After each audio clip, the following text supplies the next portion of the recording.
તો ગુજરાતનો યુવક 75 દિવસ સુધી સ્કેટિંગ કરીને પહોંચ્યો છે અયોધ્યા. આણંદનો અગત્ય અયોધ્યા પહોંચ્યો છે અને તે પણ સ્કેટિંગ કરીને.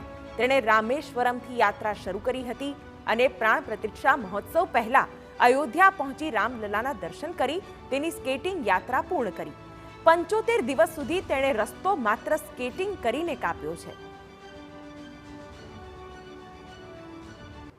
રામની નગરી અયોધ્યા અત્યારે રામ ભક્તોથી ઉભરાઈ રહી છે. કોઈ પગપાળા આવી રહ્યું છે, કોઈ સંઘ સાથે આવી રહ્યું છે, તો કોઈ સ્કેટિંગ કરીને અયોધ્યા પહોંચ્યું છે. આણંદના ભાઈ છે અગત્યભાઈ, રાઈટ? ક્યાંથી આ કેટલા સમયથી નીકળ્યા છો અને ક્યાંથી શરૂ કરી તમે યાત્રા? આપણે 5 નવેમ્બરથી ત્યાંથી યાત્રા શરૂ કરી હતી અને 15 જાન્યુઆરી અહીંયા આગળ પહોંચ્યા છે. અચ્છા, એટલે કેટલા દિવસ છે આ ટોટલ તમને? 72 દિવસ, 72 ડેઝ. 72 દિવસ. અને શરૂ ક્યાંથી કરી? રામેશ્વરમ, તમિલનાડુ. અચ્છા, તો તમે આણંદના છો તો રામેશ્વરમથી કેમ શરૂ કરી? ભગવાન શ્રીરામનો જે મેન અધ્યાય છે જે રામ સેતુથી શરૂ થયો હતો અને ત્યાં આગળ શિવજીની પૂજા કરી હતી, તો મેં વિચાર્યું કે ત્યાં આગળ શિવજીના આશીર્વાદ લઈને પછી હું મારી યાત્રા ત્યાંથી શરૂ કરું. અચ્છા, તો તમે આટલા કિલોમીટર રોજનું કેટલા કિલોમીટર ચલાતું હતું? ઉભા રોજનું 70 થી 80 કિલોમીટર ચલાવતા હતા.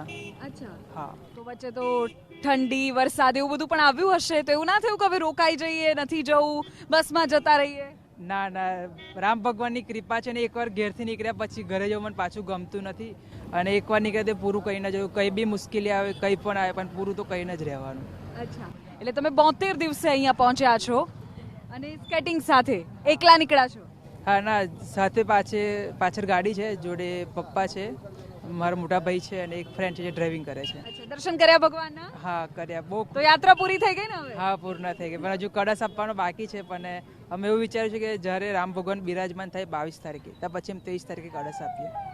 બહુ જ સરસ, બહુ જ સરસ. તો તમે જુઓ, આણંદના આ ભાઈ છે, યુવા છે કે જેઓ આ આખી જે યાત્રા છે તેને કરી રહ્યા છે. 75 કિલોમીટરની રામેશ્વરમથી યાત્રા શરૂ કરી, કારણ કે રામ સેતુનું નિર્માણ ત્યાંથી થયું હતું. તો આ ભાવ છે રામ ભક્તોનો અને આવો જ ભાવ તમને અયોધ્યાની ગલીએ ગલીએ જોવા મળશે. કેમેરામેન નટવર પરમાર સાથે વિધિ, TV9 અયોધ્યા.